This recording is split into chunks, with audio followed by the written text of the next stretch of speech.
This is the iPad Pro.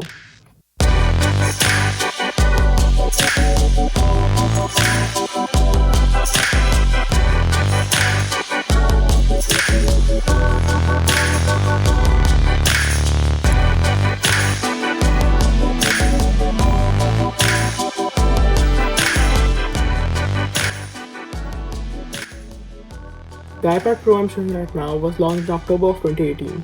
It is the 11-inch model. There is also a 12.9-inch model, but that's pretty huge considering if you already have a laptop. This one is the third iteration of the iPad Pro, which was launched back in 2015 originally. It comes with Apple's A12X chipset paired with 4GB of RAM on all models except the 1TB version.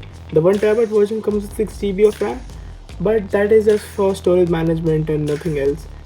Speaking of storage, this one can be stored very easily considering it is just 5.9mm thin and it is pretty damn thin for an iPad of this size. It is made entirely out of aluminium and glass and feels pretty premium in the hand. Due to the iPad's thinness, there have been multiple reports of it bending over time and people using it in everyday life. Mine isn't bented, and if it is, Apple doesn't acknowledge it and so it is not covered under warranty. If it does, you are on your own. Recently, Apple announced the 2020 iPad Pros. They are the same dimensions as the 2018 iPad Pro and they are as thin as the 2018 iPad Pros. The only minor difference between them is the new camera system present on the 2020 iPad Pros and the A12Z Bionic chipset. Well, it is not a major upgrade in terms of performance or in GPU specs, considering it only has one extra GPU core as compared to the A12X.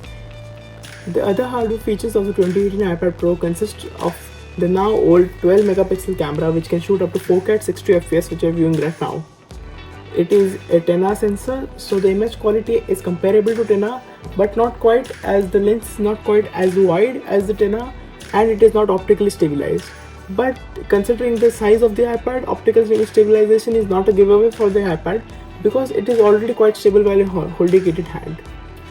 Other iPad Pro features consist of a new smart connector located at the back of the iPad Pro, and it has a new wireless charge thing which is not officially named, but it is used for charging the Apple Pencil Generation 2.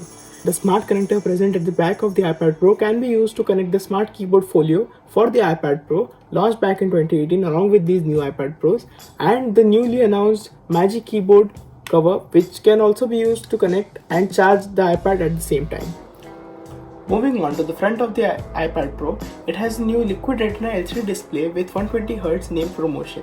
While it is worthy of the name promotion, the Liquid Retina branding just means that it is an LCD display with 120Hz, nothing else. The iPad Pro display comes with a resolution of 2388 by 1668 and it is by far the best display I have ever seen on a tablet, and it leads the competition in many ways. The Pro also comes with a USB-C port, finally, which is USB 3.1 Gen 2 enabled, and it also has 4 speaker setup, which I'll explain later on. Now here's the thing about the iPad Pro speakers. They are paired in such a way that the bottom two in any orientation play the low end and the top two play the high and the mids. They work quite good and I think you should give it a listen.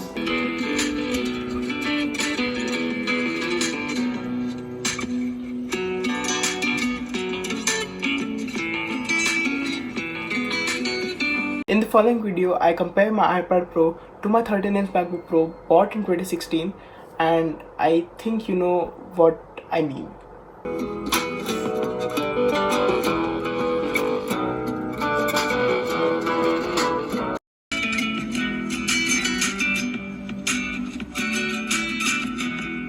This one also comes with a stereo microphone array with 5 microphones, and this is the best representation. The video you are watching right now was shot in 4K at 60 fps on an iPad Pro, and the voice you are hearing is from the iPad Pro mics. It also comes with Face ID and 7 megapixel True Depth camera on the front.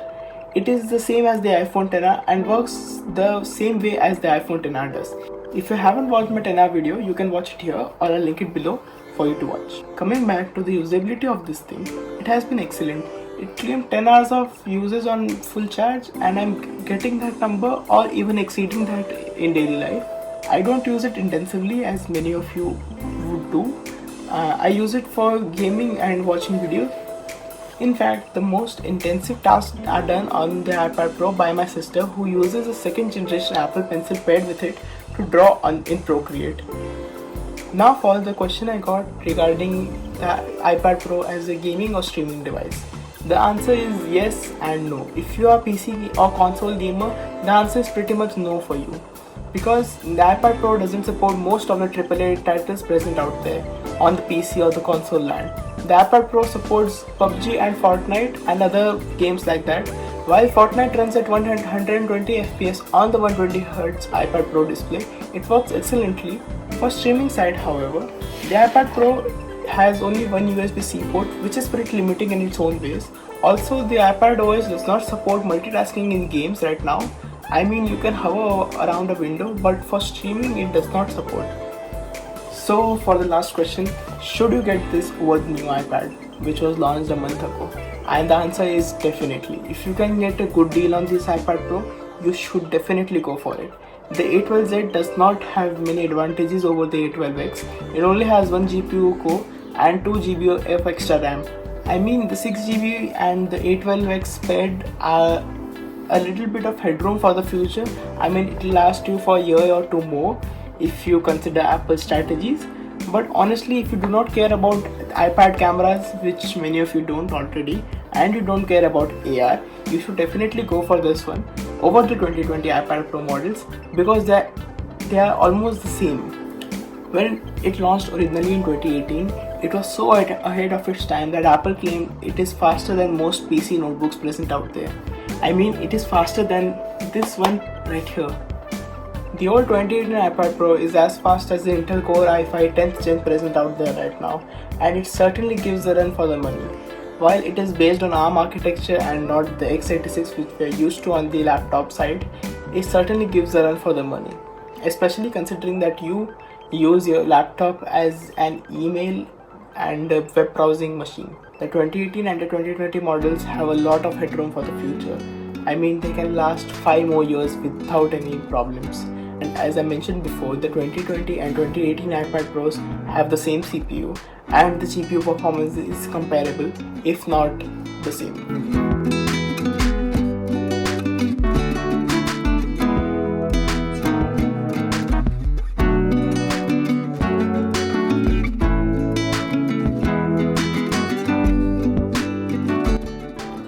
There were other questions about the iPad Pro being a laptop replacement. I think I have answered it right now, and if not, I'll try to answer them in a future video. Hey guys, if you liked the video, please consider subscribing to my channel to see more content like this. Give this video a thumbs up and comment down below what do you want to see next. I have a few of my ideas in mind. I'll be sharing them on Instagram and Twitter, and follow me on these social media platforms. I'll be linking down below in the descriptions. Also, turn on the notification bell if you do not want to miss any of my future videos. Thank you for watching.